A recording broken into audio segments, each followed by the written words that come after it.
새해 복 많이 받으십시오. 우리 옆에 분에게도 인사할까요? 새해 복 많이 받으십시오. 분위기 같아서는 메리 크리스마스 한 번 더 인사하고 싶은데 내년도 성탄절을 기다려야 되기 때문에 조금만 참아주시면 되겠습니다. 오늘은 2017년 마지막 날입니다. 그리고 1년의 마지막 주일입니다. 1년의 마지막을 예배로 마칠 수 있다고 하는 것이 얼마나 감사한지 모르겠습니다. 그리고 오늘 저녁이면 밤 11시에 제야 예배를 드린다고 하는 것, 그리고 그에 앞서서 저녁 8시부터 원단 금식 기도회가 시작됩니다. 1년의 마지막 날, 마지막 주일 예배로 시작하고 원단 금식 기도회 시작하고 제야 예배 드릴 수 있다고 하는 것이 얼마나 감사한지 모르겠습니다. 우리의 인생의 마지막도 그랬으면 좋겠습니다. 우리의 인생의 마지막 순간까지 주님 찬양하다가 예수님과 동행하다가 하나님의 사랑 가득 누리다가 그렇게 우리의 인생의 마지막 순간도 그렇게 장식이 되었으면 좋겠습니다. 저 여러분들의 인생이 우리의 남아있는 마지막 순간까지 주님 찬양하면서 예수님과 동행하면서 하나님의 사랑 가득한 삶이 되시기를 축복합니다. 우리에게 주어졌던 지난 1년을 한번 돌아봤으면 좋겠습니다. 지난 1년 동안 얼마나 달라졌을까? 어떤 일이 있을까? 우리 옆에 있는 분 한번 쳐다보시겠습니까? 지난 1년 동안 이분이 얼마나 달라졌나? 작년이나 지금이나 달라진 것 같지 않은. 제가 자꾸만 옆에 있는 사람 보라고 해서 죄송합니다. 옆에 있는 분 자꾸 인사하라고 이야기하고 자꾸 쳐다보라고 그래서 공동체이기 때문에 그렇게 할 수 있습니다. 옆에 누군가 있기 때문에 함께 믿음 생활하고 있는 신앙의 공동체가 있기 때문에 인사도 하는 것이고 쳐다도 보는 것입니다. 옆에 사람 보면 이 사람이 지난 1년 동안 얼마나 바뀌었을까, 얼마나 변화되었을까. 어떤 사람은 변화된 모습이 보이기도 하고 어떤 사람에게서는 그런 모습 찾지 못할 때도 있습니다. 이 사람이 변화되어진 모습, 어떻게 그렇게 달라질 수 있었을까? 어떤 힘으로 변화되었을까? 그것은 내가 한 것이 아닙니다. 내 능력으로 바뀐 것이 아닙니다. 어떻게 자신할 수 있냐면 우리가 우리의 자신의 모습을 돌아보면 내가 바뀔 수 있었던 것, 내가 새로워질 수 있었던 것, 내가 이렇게 변화될 수 있었던 것, 내 능력도 아니고 내 각오도 아니고 내 생각도 아니고 내 힘도 아니었던 것을 고백할 수밖에 없습니다. 내가 이 자리에 있는 것, 여기까지 오게 되어진 것, 오늘까지 살아있는 것, 오늘까지 이 모습 가지고 있게 되어지는 것 모두가 내 능력이 아니라 하나님의 은혜라고 하는 것, 주님의 은혜라고 하는 것 고백할 수밖에 없습니다. 나를 찾아오시는 주님의 은혜, 지난주에 나누었던 것처럼 성탄의 기쁨을 나누었던 것처럼 하늘 영광 버리시고 이 땅 위에 오셔서 땅에 속한 나를 위해서 십자가를 지시고 죽임당하시고 무덤에서 일어나 하늘로 다시 올리우신 예수 그리스도의 그 적극적인 사랑, 끊을 수 없는 사랑, 그 치명적인 사랑 때문에 우리가 이렇게 이 자리까지 오게 되었고 우리가 이렇게 살 수 있습니다. 그것을 은혜라고 이야기합니다. 여러분, 지난 2017년을 한마디로 정리한다면 뭐라고 정리하시겠습니까? 한자를 사용하는 중화권 국가들, 또 한자를 사용하는 나라들은 1년을 정리하는 한자들을 쭉 선정해서 발표를 하고 있습니다. 중국은 2017년 한 해를 대표하는 올해의 한자로 누릴향자를 선정했습니다. 그동안 경제 성장, 또 부의 창조에 노력했지만 이제는 그의 성과를 잘 누리기 시작했다, 누리자라고 하는 의지를 반영했습니다. 말레이시아는 국가의 출로에 대한 고민을 담아서 길로자, 또 싱가포르는 세계적인 테러 공포를 나타내는 두려울 공자, 그리고 대만은 미래 생활에 대한 막연함을 나타낸 아득할 망자를 선택했습니다. 일본은 어떤 자를 선택했는지 혹시 아십니까? 1995년부터 일본 한자 능력 검정협회에서 매년 그의 한자를 선정을 했습니다. 2017년 선정한 한자는 북녘북자입니다. 선정한 이유가 북한 미사일이 홋카이도 상공을 통과하고 트럼프 대통령이 납북자 가족을 방문했었고 큐슈 북쪽에 기록적인 호우가 있었고 또 홋카이도산 감자 불황으로 감자칩 또 판매가 중지되기도 했고, 홋카이도 니폰의 파이터스 소속인 오타니 쇼헤이가 메이저리그를 진출하기도 했고, 또 여러 가지 의미에서 일본의 1년을 상징하는 글자로 북녘 북자를 선택했습니다. 한국에는 1994년에 창간된 교수신문이라고 하는 신문에서 2001년부터 매년 연말에 전국에 있는 교수들의 설문을 통해서 한 해 동안 사회의 모습을 담고 있는, 사회의 모습을 잘 표현한 상황이나 현상들 대표할 수 있는 사자성어를 선정하고 있습니다. 대부분 부정적인 뜻이 많고 대부분 어려운 한자가 많습니다.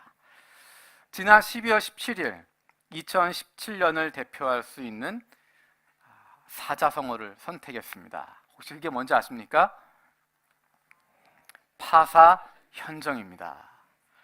사악한 것을 부수고 바른 것을 드러낸다 라는 뜻입니다. 깨뜨릴 파, 사악할 사, 나타날 현, 바를 정. 파사현정이라고 하는 것, 여러분 오늘 주보의 설교 제목으로 나와 있는 그 글자입니다. 파사현정이라고 하는 것, 그것은 잘못된 견해, 사견 또는 잘못된 길, 사도, 그것을 깨닫고 깨뜨리고 정법을 따르는 것, 정법을 드러낸다라는 의미입니다. 어긋난 생각을 버리고 올바른 도리를 따라간다라고 하는 뜻입니다. 2017년을 돌아보면서 파사현정이라고 하는 것, 사악한 것을 부수고 바른 것을 드러낸다. 이 사자성어를 연결하니까 많은 생각들을 하게 되었습니다.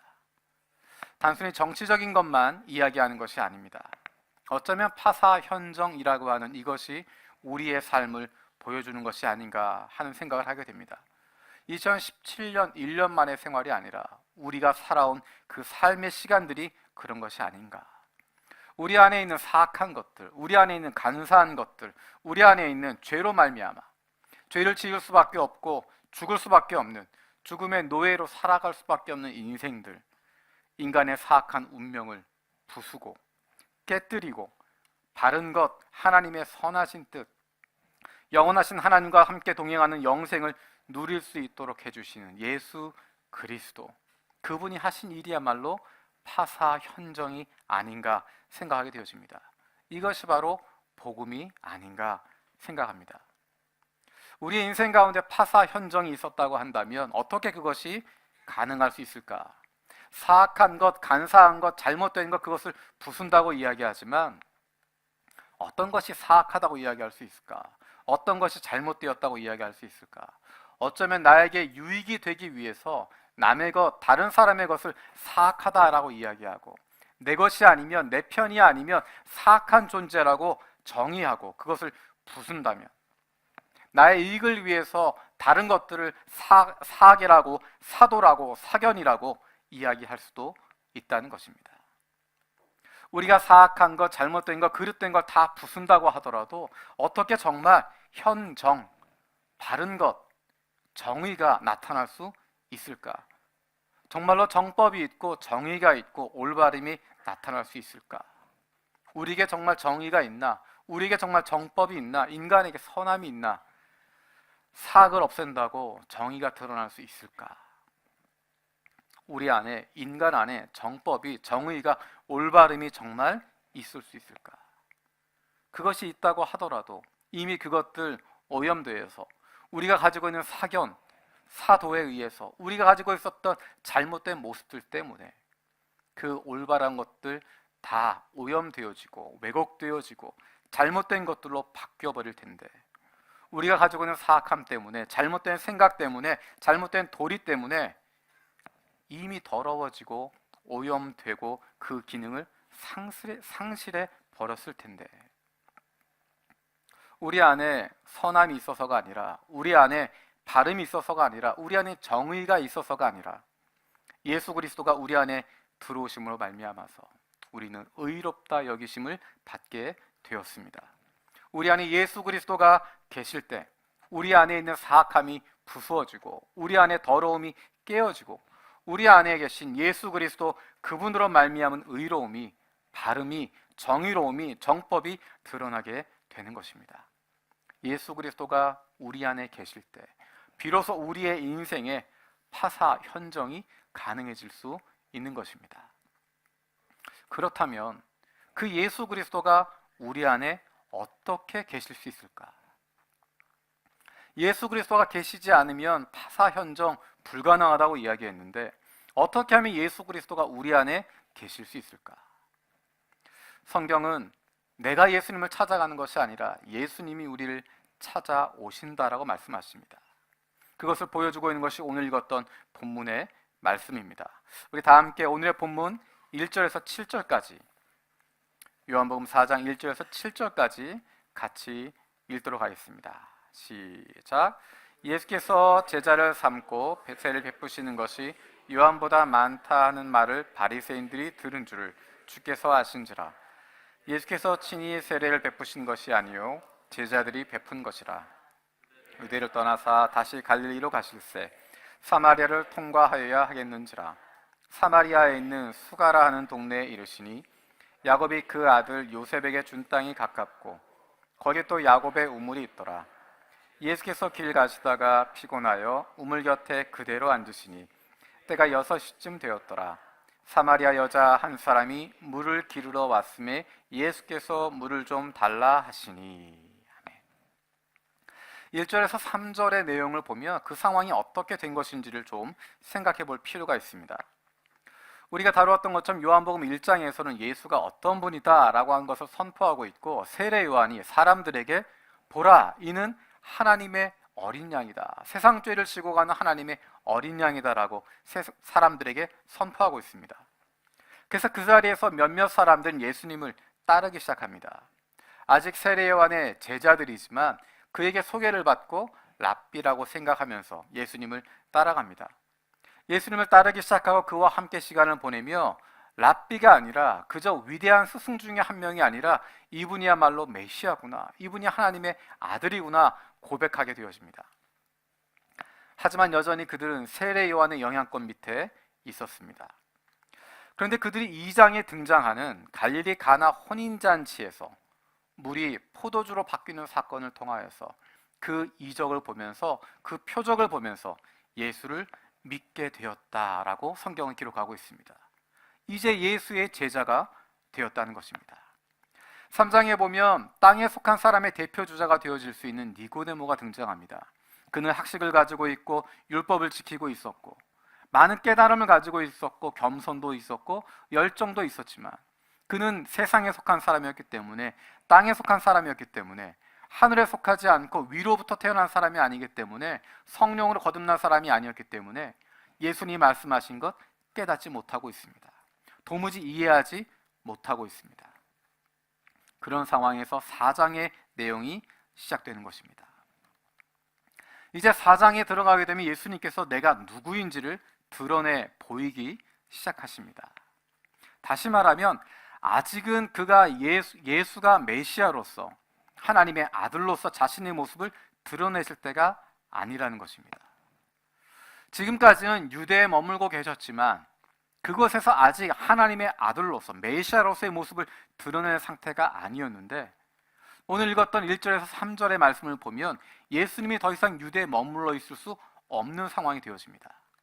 유대에 머물고 있었는데 예수가 제자를 삼기 시작하고 예수님의 제자들이 세례를 주기 시작합니다. 지난주에 나눴던 본문처럼 예수님의 제자들이 세례를 주기 시작하니까 세례 요한의 제자들이 그것에 긴장하게 되어집니다. 세례 요한은 괜찮다라고 이야기하고 이제 저분이 주인공이라고 이야기하지만 여전히 많은 사람들, 세례 요한을 따르고 있었던 그의 제자들은 긴장하기 시작하고 약간의 적대적인 모습들을 갖기 시작합니다. 세례 요한뿐만 아니라 그들 진영뿐만 아니라 바리새인 가운데도 예수님의 이야기가 전달되어집니다. 누군지는 모르겠지만 예수라고 하는 청년이 있는데 많은 사람들이 그에게 몰려가고 있고 그가 제자를 삼고 있고 그가 세례를 주고 있고 세례 요한 때보다 더 많은 사람들이 예수를 찾아가고 있다고 하는 것, 그 이야기를 들으며 바리새인과 예수님 사이에 긴장 관계가 생기게 되어집니다. 하지만 아직은 예수님께서 자신을 드러내실 때가 아니었습니다. 그래서 예수님이 뒤로 물러서시는 것입니다. 더 이상 유대 땅에 머물러 있지 않고 더 이상 유대 땅에 계시는 것이 아니라 거기서 뒤로 물러서시는 것입니다. 앞으로의 일을 준비하시면서, 앞으로의 만남을 준비하시면서, 앞으로의 시기들을 조절하시면서 뒤로 물러나게 되는 겁니다. 지금은 아니다 라고 판단하시고 그곳에서 움직이시게 됩니다. 예수님의 움직임을 보면 그때그때 알아서 움직이는 스타일이 아닙니다. 그때그때 즉석에서 문제를 해결하는, 즉흥적으로 문제를 풀어가는 그런 스타일이 아니십니다. 예수님이 한 걸음 움직이실 때마다 그것은 굉장히 깊은 의미가 담겨져 있고, 예수님이 말씀하실 때마다 그 말씀 한마디 한마디는 굉장히 중요한 사명이 담겨져 있는, 굉장히 중요한 의미들이 담겨져 있는 것입니다. 사람들이 환호한다고 그곳에 머무시는 것도 아니고, 사람들이 싫어한다고 그곳 안 가시는 것도 아니고, 사람들이 좋아하는 이야기만 하는 것도 아니고, 여론이 좋아지는 그런 것만 하시는 것도 아니고, 아무리 사람들이 듣기 싫어해도 필요할 땐 끝까지 이야기하시고, 아무리 사람들이 환호해도 아니다 싶을 땐 즉시 물러나시는 분이셨습니다. 우리가 앞으로 살펴보겠지만 요한복음 6장에 보면 그런 모습이 잘 나타납니다. 요한복음 6장에는 오병이어의 기적이 나타납니다. 남자만 5,000명 되어지는 수많은 군중이 모여 있는데 예수님께서 그들을 배불리 먹이십니다. 그냥 과자 한 쪽씩 돌리는 것이 아니라 그들이 제대로 식사할 수 있도록, 배불리 먹을 수 있도록, 배불리 먹고 12광주리가 남을 수 있도록 놀라운 이적을 보여주십니다. 그때 사람들이 웅성웅성 거리기 시작합니다. 이렇게 좋은 말씀하실 뿐만 아니라, 이렇게 혁명적인 이야기를 할 뿐만 아니라 이렇게 많은 사람 먹일 수 있는 분이니까 이분이야말로 모세가 이야기했던 그 선지자가 아니겠나, 이분이야말로 메시아가 아니겠나, 이분이야말로 그리스도가 아니겠나. 그러니 이분을 왕으로 삼자 운동이 일어나게 되어집니다. 많은 사람이 거기에 동조합니다. 이분이야말로 메시아다, 이분이야말로 그리스도다, 이분이야말로 이스라엘의 왕이시다라고 이야기하는, 예수님을 왕으로 모시려고 하는 움직임들이 일어나게 됩니다. 그때 예수님이 어떻게 하시는가? 우리 요한복음 6장 말씀 같이 찾아보겠습니다. 요한복음 6장 14절 15절입니다.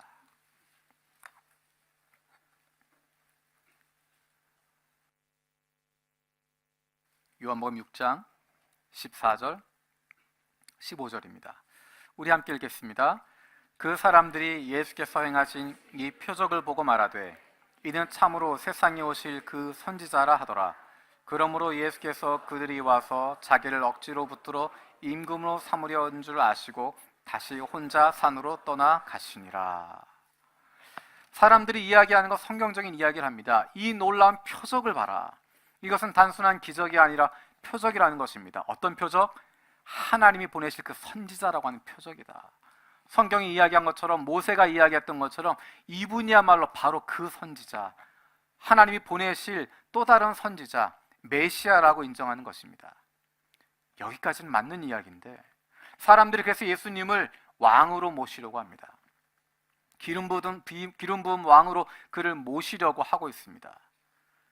사람들이 예수님을 왕으로 모시려고, 임금으로 모시려고 하니까 예수님은 그곳에서 떠나고 계십니다.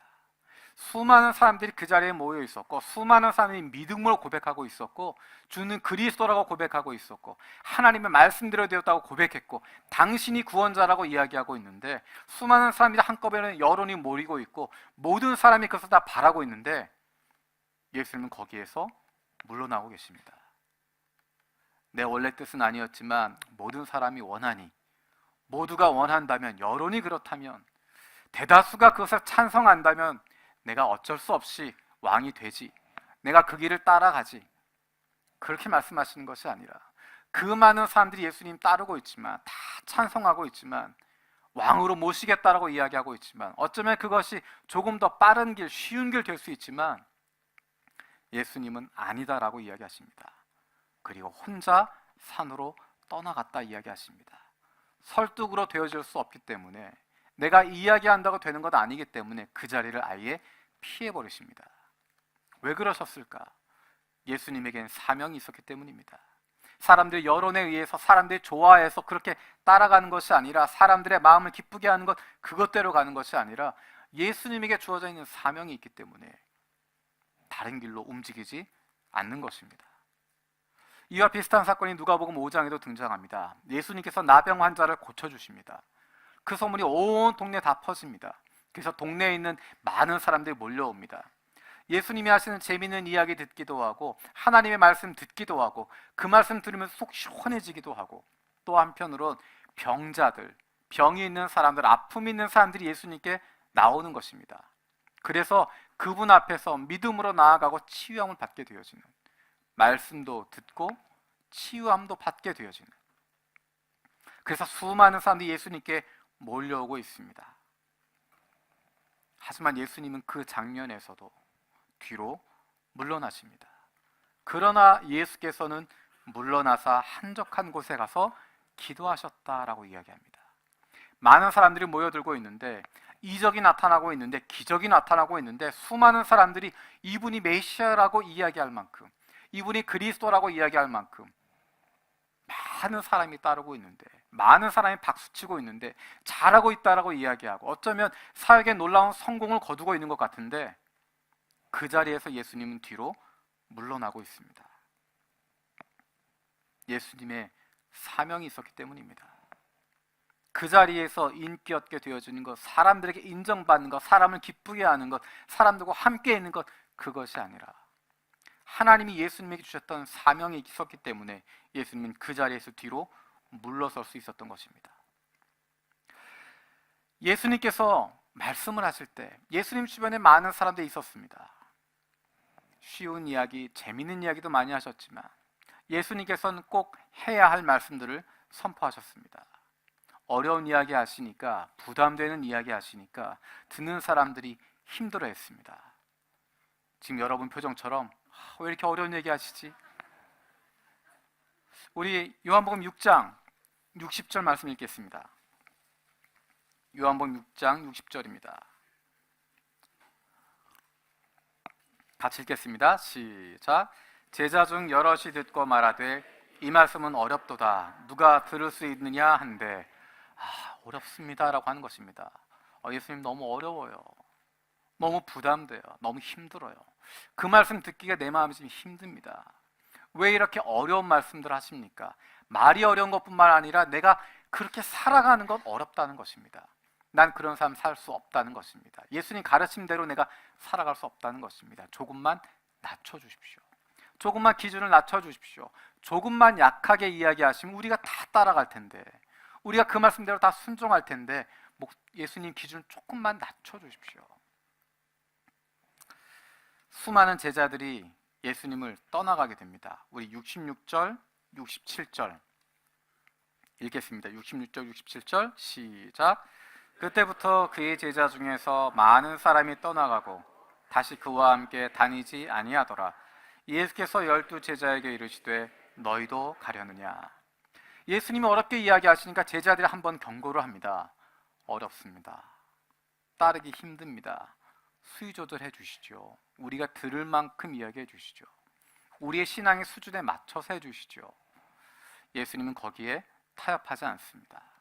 여전히 강하게 이야기하시고, 여전히 힘들게 이야기하시고, 여전히 자신의 죽음을 이야기하시고, 나로 말미암지 않고는 구원받을 수 없다라고 이야기하시고, 나는 하늘에서 내려온 산떡이라고 이야기하고, 나를 먹는 자, 내 살을 먹는 자는 산다고 이야기하십니다.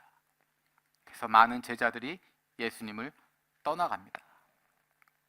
예수님 주변에 있었던 많은 무리라고 하지 않고 예수님의 제자들이 많이 떠나갔다고 이야기합니다. 그만큼 충성했던 사람들인데, 충성도가 있었던 사람들인데 그 사람들마저 떠나가고 있습니다. 그래서 남아있는 사람들이 12명입니다. 너희도 가려느냐? 예수님은 사람들의 모임에 흔들리지 않습니다. 사람들 움직인다고, 사람들 많이 모인다고 거기에 좌우되는 분이 아니었습니다. 분명한 길이 있고, 분명한 사명이 있었고, 분명한 방향을 가지고 계신 분이었습니다. 그래서 예수님이 가시는 길에는 분명한 의미가 있었던 것입니다. 그 생각을 가지고 4절 말씀을, 요한복음 4장 4절 말씀,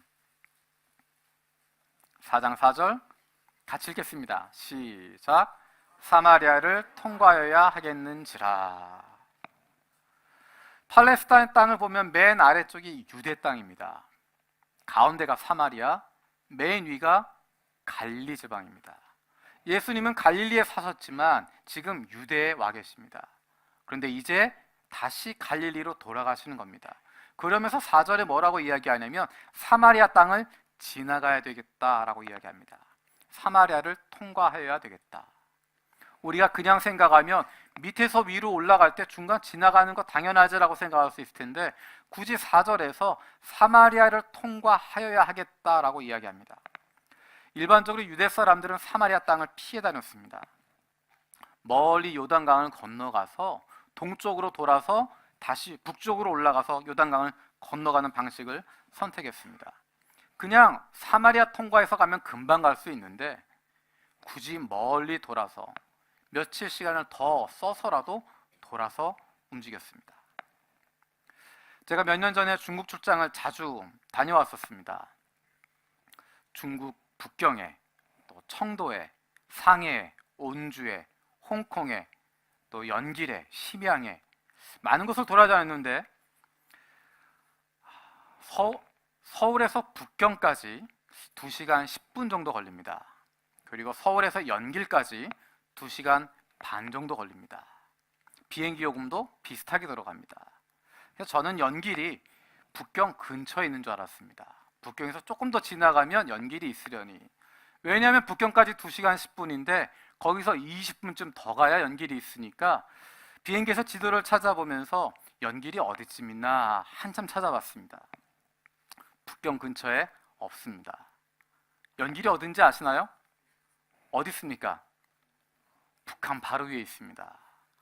지도에서 거리를 보니까 제주도 가는 것보다 조금 더 가까운 것 같습니다. 제주도 가는데 비행기 천천히 움직이고 천천히 해서 1시간이면 뒤집어 쓰는데 연길까지 1시간도 안 걸릴 것 같은데 2시간 반이나 걸립니다.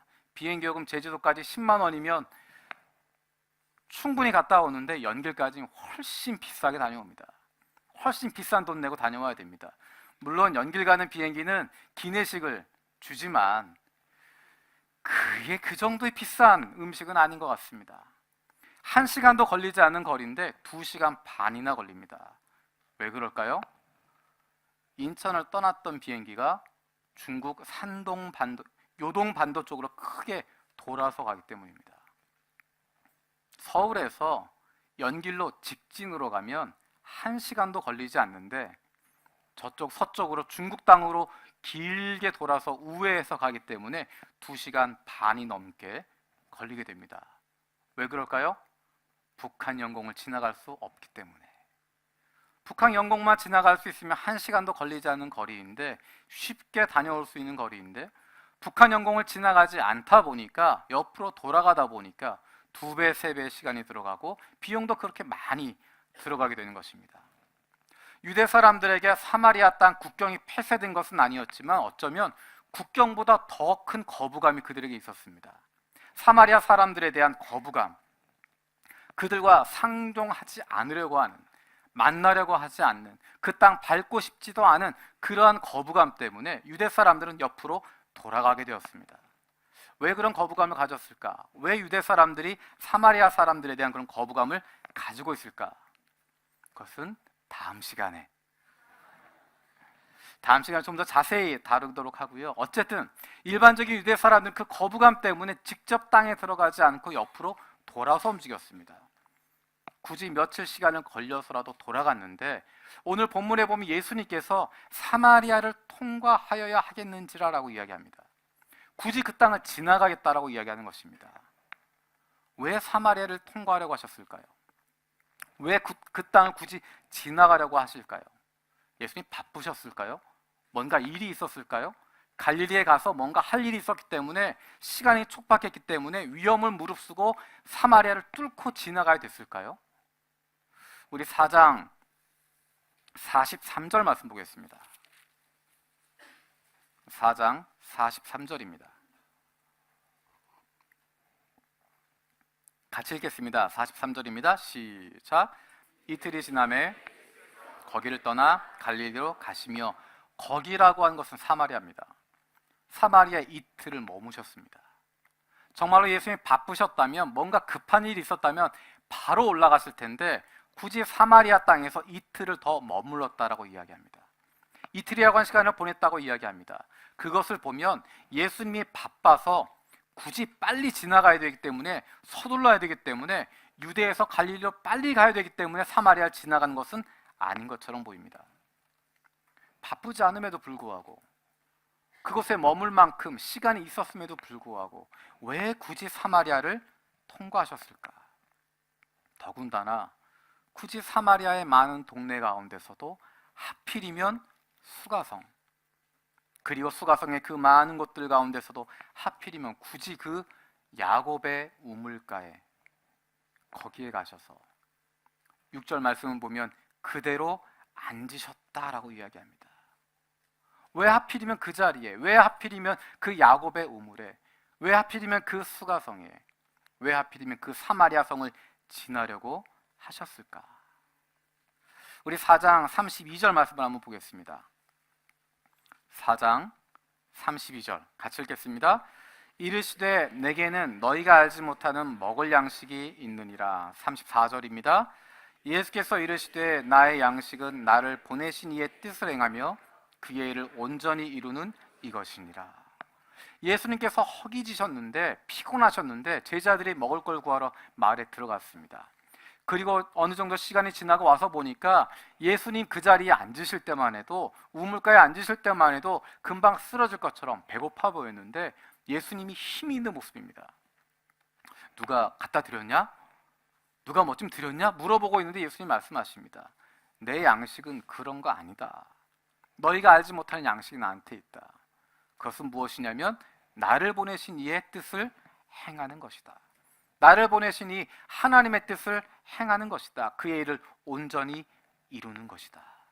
예수님이 사마리아에 굳이 들어가시고, 굳이 수가성에 들어가시고, 굳이 야곱의 우물가에 가시고, 하필이면 6시, 우리 시간으로 낮 12시 정오에 그곳에 가신 이유가 무엇인가? 하나님의 뜻을 이루기 위해서입니다. 하나님이 보내신 그 뜻을 펼치기 위해서 그곳에 가셨다라고 이야기하시는 것입니다. 그것이 무엇이었나? 7절 말씀 읽어보겠습니다. 4장 7절입니다. 시작. 사마리아 여자 한 사람이 물을 기르러 왔음에 예수께서 물을 좀 달라 하시니, 그 시간은 6시 정오쯤 되었을 때입니다. 가장 피곤하고 힘든 시간입니다. 하지만 그 시간은 일반적으로 물을 기르러 오는 시간 아닙니다. 그런데 예수님께서 하필 급하지도 않으신데 사마리아 땅을 내가 통과해야 되겠다 이야기하시고, 하필 수가라고 하는 그 동네에 가시고, 하필이면 그 야곱의 우물가에 가셔서, 하필이면 그 12시 시간에 그 자리에 주저앉으셔서 기다리고 계시는 것입니다. 거기에서 이 여인을 기다리시는 것입니다. 예수님께서 이 여인을 먼저 찾아가셨습니다. 그리고 그에게 먼저 말을 걸고 계십니다. 예수님께서 우리를 먼저 찾아오고 계십니다. 우리에게 먼저 말을 걸어주십니다. 우리가 하나님 찾아간 것 아니고, 우리가 예수님 찾아 나선 것 아니고, 우리가 구주 예수를 만나겠다고 나선 것이 아니라 주님께서 먼저 우리를 찾아오셨고, 하나님께서 먼저 우리 가운데 오셨고 우리에게 말을 걸고 계십니다. 그것이 바로 하나님의 은혜가 아니겠습니까? 우리의 인생의 파사 현정, 우리 안에 있는 사악함, 더러움, 부족함 어떻게 부숴버리고 그것의 올바름, 정의, 정법, 하나님의 도를 어떻게 나타낼 수 있을까? 주님께서 우리에게 오셨기 때문에 가능할 수 있는 것입니다. 하늘의 하나님께서 우리를 사랑하셔서 이 땅에 오셨기 때문에, 이 땅에 속한 저와 여러분들을 위해서 오셨기 때문에, 우리의 인생 가운데 들어오셨기 때문에, 아직도 우리가 죄인 되었을 때, 우리가 하나님 알지도 못하고 예수 그리스도 알지도 못하고 있을 때, 여전히 우리의 삶은 사악하고 사견으로 가득 차 있고 사도로 가득 차 있었는데, 분노로 가득 차 있고 아픔으로 가득 차 있었는데, 바로 그때 주님께서 우리를 찾아오신 것입니다. 우리가 감당할 자격이 없는 존재이기 때문에 우리는 그것을 은혜라고 부릅니다. 우리가 받을 자격이 없기 때문에, 우리가 갚을 수 있는 능력도 없기 때문에, 우리가 감당할 수도 없는 것이기 때문에 우리가 그것을 은혜라고 부릅니다. 저는 2017년을 한마디로 정리한다면 하나님의 은혜를 이야기하겠습니다. 우리를 찾아오시는 하나님의 은혜, 우리의 아픔을 고쳐주시고 회복시켜주시는 여호와 라파 하나님의 은혜, 우리의 필요를 아시고 공급해주시는 여호와 이레 하나님의 은혜, 하나님을 찾지 못하고 방황하고 때로는 하나님 보고 싶지 않다고 도망쳐버린 우리를 찾아서 이곳까지 오시는, 끝까지 우리를 찾아오시는 추적자 되어주셔서 마지막 순간에 우리를 안기까지, 안아주시기까지 우리를 찾아오시는 그 하나님의 은혜, 그 하나님의 은혜로 우리가 살아왔습니다. 앞으로 우리가 살아갈 길, 하나님의 그 은혜로 살아가게 될 것입니다. 우리 이 시간 함께 찬양하길 원합니다. 우리의 1년을 돌아보면서, 우리의 인생을 돌아보니, 우리의 가정을 돌아보니, 내가 걸어왔던 그 길을 돌아보니 은혜 아니면 살아갈 수가 없었구나. 크신 계획 다 볼 수도 없고 어디로 나를 인도하시는지 어떻게 될지 모르고 있었지만 여기까지 인도하셨고, 나는 정말 믿음도 없고 연약해서 작은 고난에도 지치고 쓰러지는데 내가 인생의 무게를 견디고 버틴 것이 아니라 나의 삶을 주님께 묶어두었기 때문에, 주님이 붙잡아 주셨기 때문에 주님 때문에 버틸 수 있었고 견딜 수 있었구나. 은혜가 아니면 살아갈 수 없네. 나의 지난 1년, 지나온 나의 인생이야말로 주님의 은혜라고 하는 것, 그 은혜로 나의 남아있는 인생, 남아있는 나의 여정, 그 길도 걸어가게 되기를 축복합니다. 우리 기도하는 마음으로 함께 찬양하겠습니다. 은혜 아니면 살아갈 수가 없네. 은혜 아니면 살아갈 수가 없네.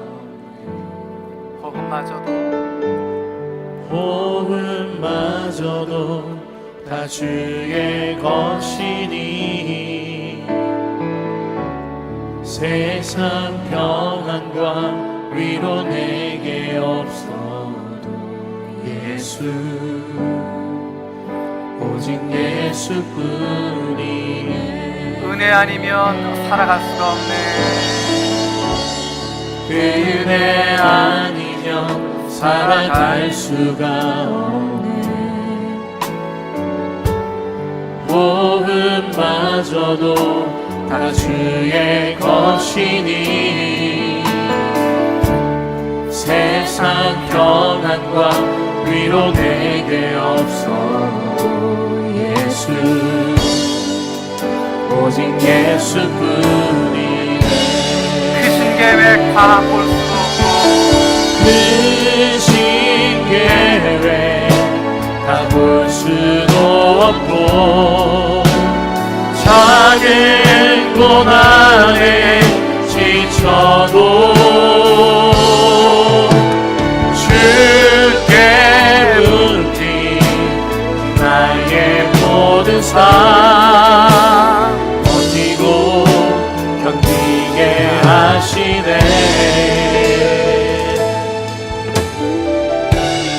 은혜 아니면 살아갈 수가 없네. 나의 모든 것 다 주께 맡기니 참된 평안과 위로 내게 주신 예수, 오직 예수뿐. 다시 한번 고백합니다. 은혜 아니면 살아갈 수가 없네. 은혜 아니면 살아갈 수가 없네. 호흡마저도 다 주의 것이니, 호흡마저도 다 주의 것이니 세상 평안과 위로, 세상 평안과 위로 내게 없어도 예수, 오직 예수뿐이네. 크신 계획 다 볼 수도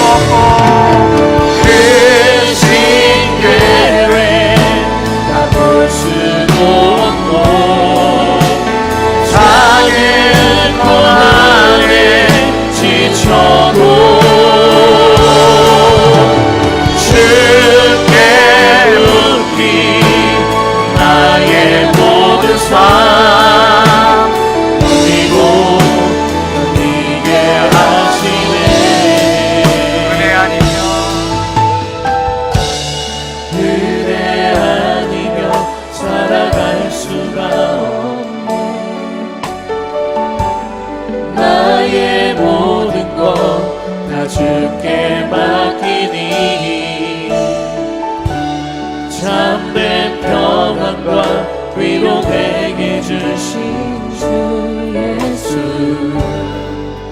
오직 예수뿐이네 오직 예수뿐이네 오직 예수뿐이네 오직 예수뿐이네 오직 예수뿐이네 살아계신 아버지 하나님,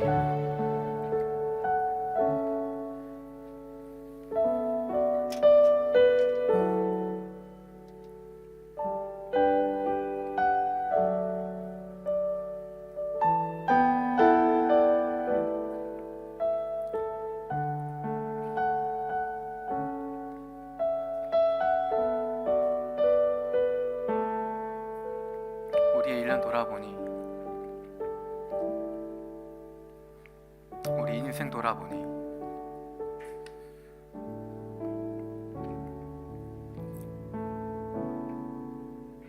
하나님의 은혜였음을 고백합니다.